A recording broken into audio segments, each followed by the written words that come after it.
اعوذ باللہ من الشیطان الرجیم بسم اللہ الرحمن الرحیم۔ معزز ناظرین، خالد کمانڈر آپ کی خدمت میں حاضر ہے۔ آج آپ کو خبر جو دینی ہے وہ مریم نواز نے لاہور ہائی کورٹ سے اپنا پاسپورٹ نکلوانے کے لیے درخواست دے دی ہے، اور دوسرا پرائم منسٹر شہباز شریف نے فرمایا ہے کہ زیادہ بارش ہوئی ہے، زیادہ پانی آیا ہے، اور تیسرا مولانا فضل الرحمان صاحب وہ بھی کہیں سے آئے ہیں اور چھوٹے ڈیم بنانے کی تجویز انہوں نے دی ہے۔ بات شروع کرتے ہیں لاہور ہائی کورٹ میں جو درخواست دی گئی ہے پاسپورٹ نکلوانے کے لیے۔ آپ کو بتا دینا چاہتا ہوں کہ مریم نواز کو پاناما لیکس میں مسلسل جھوٹ بولنے پہ کہ میری تو کوئی پراپرٹی باہر تو کیا پاکستان میں بھی نہیں ہے، کوئی قطری خط آ رہا ہے، تو ہر طرح کے جھوٹ ثابت ہونے کے بعد ان کو سزا ہوئی، نااہلی ہوئی، لیکن بعد میں قانون نے اتنی آسانیاں ان کے لیے پیدا کی کہ ان کو عدالت سے رہائی ملی، ضمانت ملی اپنے والد کی بیمار پرسی کے لیے، ان کی خدمت کے لیے، اور وہ والد صاحب پچھلے 2.5 سالوں سے انگلینڈ میں بیٹھے ہیں اور قانون ان کو پوچھنے والا نہیں ہے، ان کو واپس جیل نہیں لایا گیا۔ مدعی کون ہے؟ حکومتی ادارے ہیں۔ حکومتی ادارے اتنے خاموش کیوں رہے؟ قانون ان بڑے لوگوں کے لیے اور چھوٹے لوگوں کے لیے اور مختلف کیوں ہے؟ وہ ملزمہ جس کو 18-20 سال حوالات میں رکھا گیا اور 18-20 سال بعد اس کو باعزت بری کیا گیا، اس کی جوانی جیل میں گزری، وہ کون سی باعزت بری ہوئی؟ یہ وہی قانون ہے جو اس پہ لاگو تھا، وہی قانون اس محترمہ پہ بھی لاگو ہے، اور یہ سزا ہونے کے باوجود باہر پھر رہی ہے، جلسے کر رہی ہے، سیاست کر رہی ہے، ملک کو چلانے کی کوشش کر رہی ہے، ملک کو تباہ کرنے کی کوشش کر رہی ہے۔ اور اب پاسپورٹ لیا جا رہا ہے جو عدالت میں رکھا گیا تھا، اور اس پاسپورٹ لینے کے بعد کیا ہونا ہے کہ والد صاحب باہر انگلینڈ میں بیٹھے ہیں، ان کی تعمیرداری کرنی ہے، ان کی بیمار پرسی کرنی ہے، ان کی خدمت کرنی ہے، تو یہ ادارے اس وقت کیا جواب دیں گے؟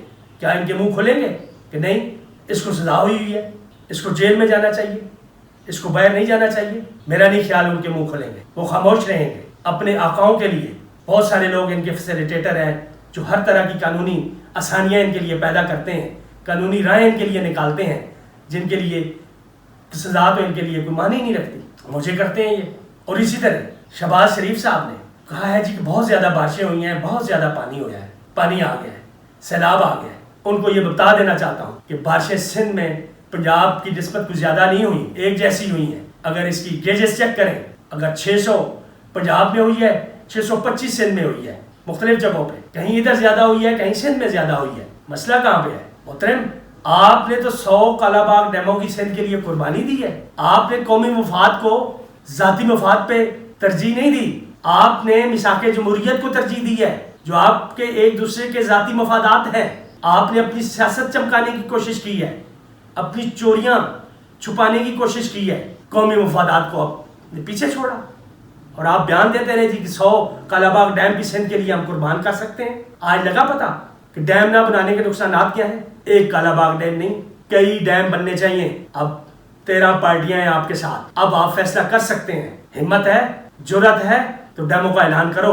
اتنے دن ہو گئے ہیں، 2 مہینوں سے عوام مر رہی ہے، ڈوبی ہوئی ہے، اجڑی ہوئی ہے، تو کیا کبھی کسی اس سائٹ پہ بھی کسی نے کوئی میٹنگ کی، کچھ سوچا کہ ہم ڈیم بنانے کے لیے کوئی ایک تیاری شروع کریں؟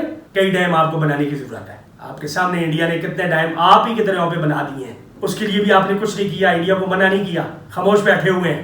اور دوسری سیلابوں کی مین وجہ یہ بھی ہے کہ آپ نے قدرتی راستے جو پانی کے تھے ان کو بند کیا ہے، ان پہ آبادیاں بنائی گئی ہیں، ان پہ قبضے کیے گئے ہیں، ان راستوں کو بند کیا گیا ہے، ان راستوں کو موڑا گیا ہے۔ قدرت اپنا انتقام لیتی ہے، قدرت کا مقابلہ کرنا اتنا آسان نہیں ہوتا۔ قدرت کا جو نظام ہے، قدرت کا جو قانون ہے، اس قانون کی خلاف ورزی جب بھی کریں گے اس کا خمیازہ آپ کو بھگتنا پڑے گا، اور یہ پورے سندھ میں ہے۔ آپ نے نیچرل جو واٹر ڈرینز تھے، نالے تھے، ان کو بند کیا ہوا ہے۔ عام میدانوں میں، عام آبادیوں میں، عام فیلڈز میں اب پانی کھڑا ہے مہینوں سے، کیوں نہیں نکل رہا؟ کہ آپ نے واٹر چینلز کو بند کیا ہوا ہے۔ ایک طرف ڈیم بنانے کی پلاننگ کریں اور دوسری طرف واٹر چینلز جو قدرتی راستے ہیں پانی کے، ان کو کھولنے کا بندوبست کریں، اور یہ کام وار فوٹنگ پہ ہونے چاہیے۔